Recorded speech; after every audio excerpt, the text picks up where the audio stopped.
Eu gostaria de cumprimentar a todos por ocasião desse início de palestra, né?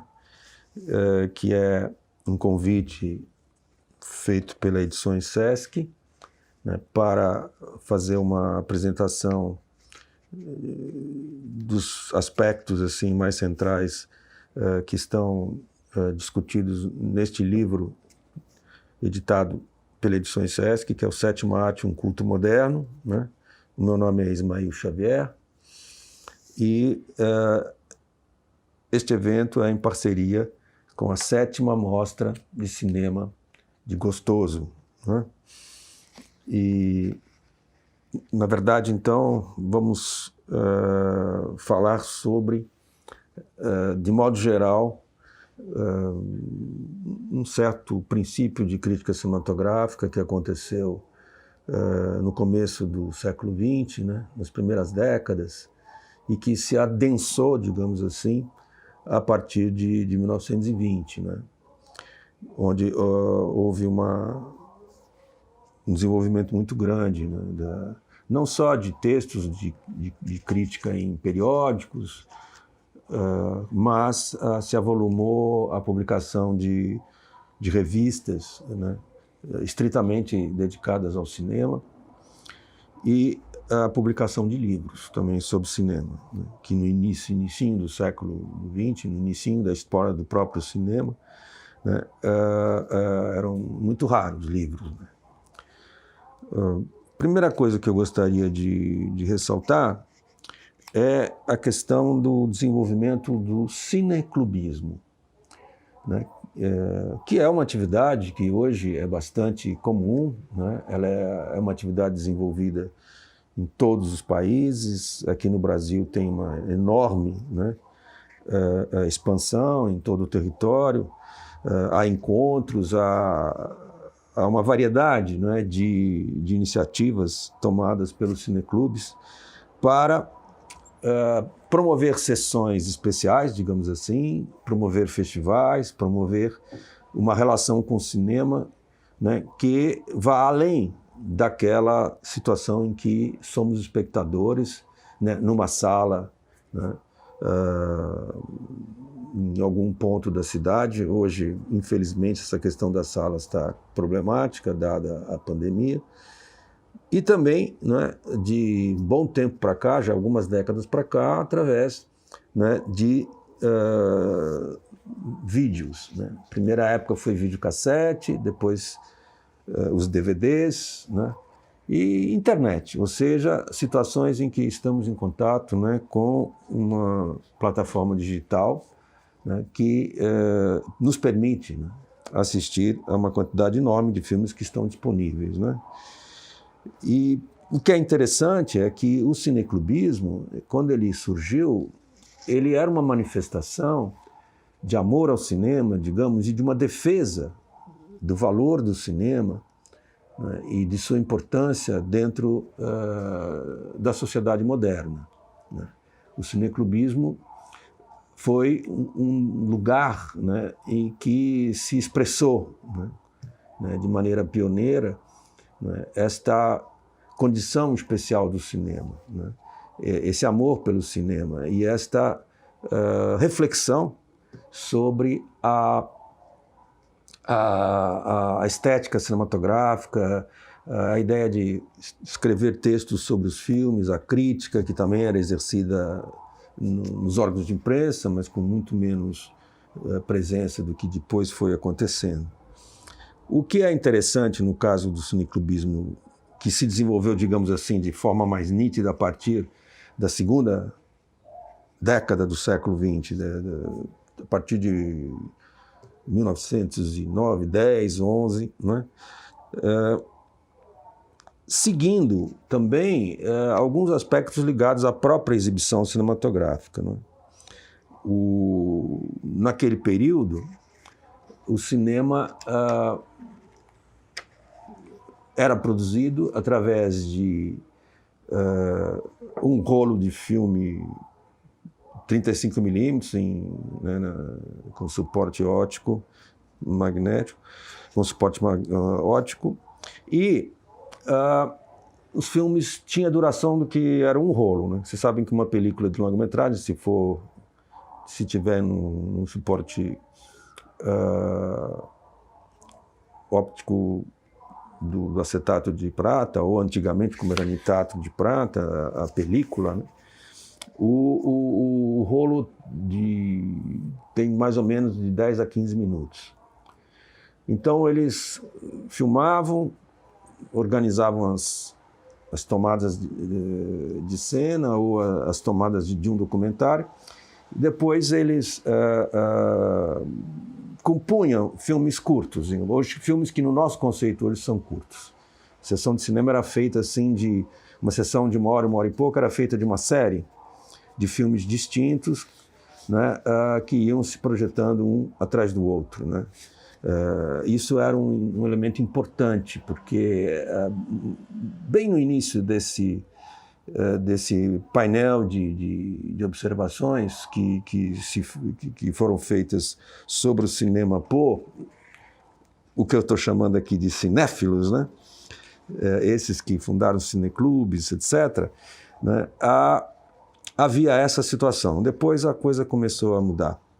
O que é importante é o seguinte, uma figura que teve um papel muito forte naquele momento foi o Ricciotto Canudo, né? Que era um italiano que morava em Paris, né? E ele tinha um cineclube no qual ele procurava ressaltar os aspectos daquilo que seria a arte cinematográfica, por oposição, digamos assim, à ideia do filme de entretenimento, à ideia de um tipo de situação na qual estamos diante de uma obra que não pode ser, né, chamada de obra de arte, né? E, em geral, os cineclubistas todos tinham como proposta também fazer a defesa do cinema e seu valor, né, a sua condição de arte a mais, né, significativa da modernidade tecnológica, né, que, enfim, já estávamos em pleno desenvolvimento industrial, né, da indústria eletromecânica, já estávamos, enfim, mais de um século, né, de indústria presente na vida de todos, né? Havia essa ideia da relação de intimidade ou de correspondência entre o cinema e esse novo mundo urbano e tecnológico que estava sendo vivido na época, né? Uma coisa que também é importante de início levantar é que a polêmica que houve nesse período, digamos, que vai de 1906, 7, 8, 9, 10, 11, foi entre a ideia de um cinema que durante muito tempo foi chamado de uma maneira um tanto quanto inapropriada de cinema primitivo. A gente tem até livros que tem lá como título na capa cinema primitivo, falando deste cinema que vai de 1895 até mais ou menos 1908, 9, e que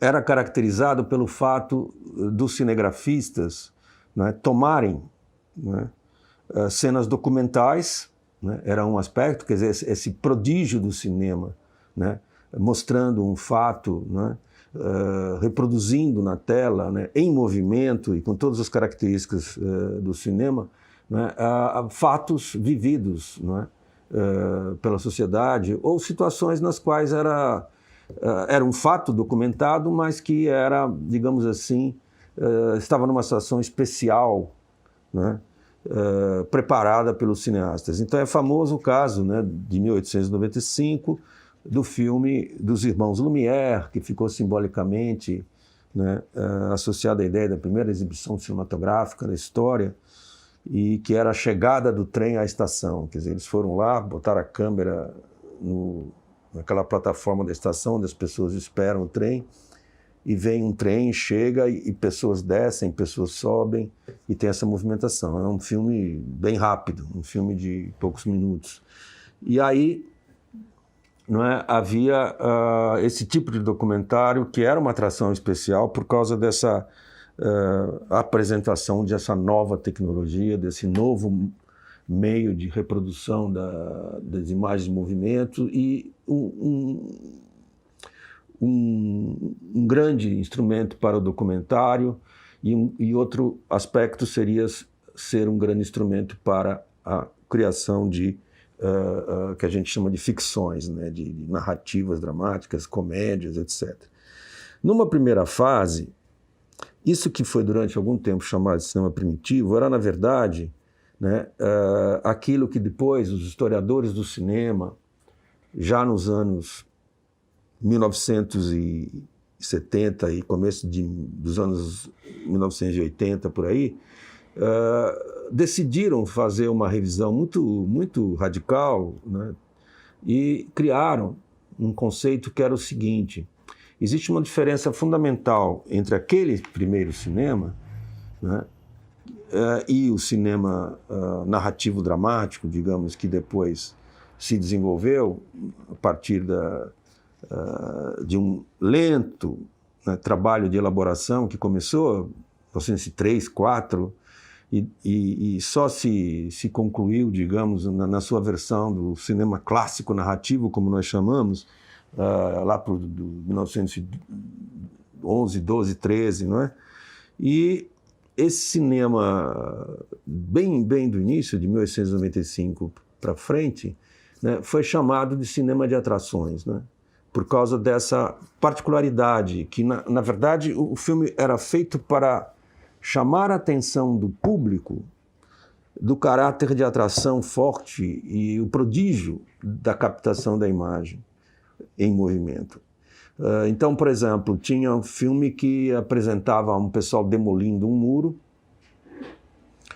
numa situação documental, e a partir de um certo momento do filme, eles faziam uma cópia e projetavam ao contrário, e nessa projeção ao contrário, o muro magicamente se refazia diante de uma plateia. Vocês imaginem, em 1895, uma situação como essa. Você vai ao cinema, olhar aquela imagem que já, enquanto tal, já é uma novidade enorme, uma experiência fantástica, e de repente, lá naquela captação de algo que está se passando no mundo, ocorre esse efeito especial que nós chamamos hoje, né? Hoje a gente chama isso de efeito especial, quando é feita uma situação na qual algo, né, é reelaborado e se estabelece enquanto uma forma de criar um prodígio, uma coisa mágica, né?